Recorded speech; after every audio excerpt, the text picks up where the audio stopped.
Случай со свадебным кортежем вызвал широкий общественный резонанс. Свое мнение по этому поводу высказывает и молодежный совет Назрановского района на встрече с местными властями. Поступком сверстника ребята просто возмущены. Подобное поведение на дорогах недопустимо. Возмутила и общественность, и всех, кто это увидел, то, что это была молодежь, и вот это вот так называемые гонки за машиной невесты.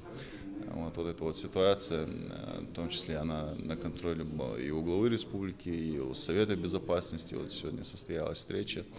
Вот в этой связи мы решили собраться в таком расширенном составе, пригласить молодежный совет района и сельских поселений, пообщаться с молодежью, услышать их мнение, каково их отношение к таким фактам, к таким проявлениям. «Золотая молодежь» – это словосочетание в последние годы на слуху у многих в Центральной России.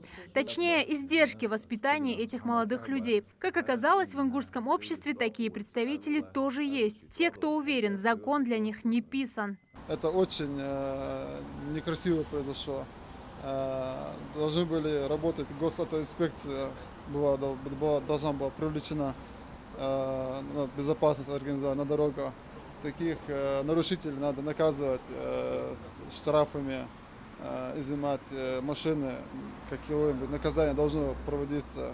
Один из вариантов решения проблемы, по мнению Илеза Чесыгова, вести разъяснительные беседы с молодежью. И речь здесь идет не только о привлечении старших, но и молодых. Илез сам активно занимается воспитательной работой со своими сверстниками. Человека своего возраста молодые люди поймут лучше, считает он.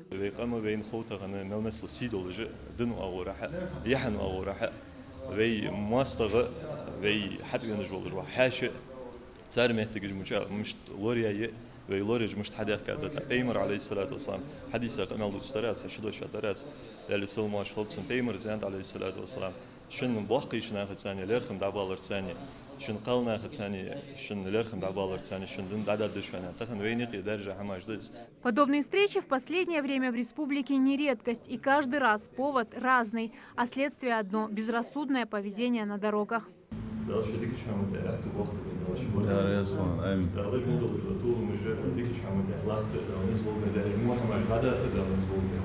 Услышать мнение самой молодежи, что они думают на этот счет – еще одна цель организаторов встречи.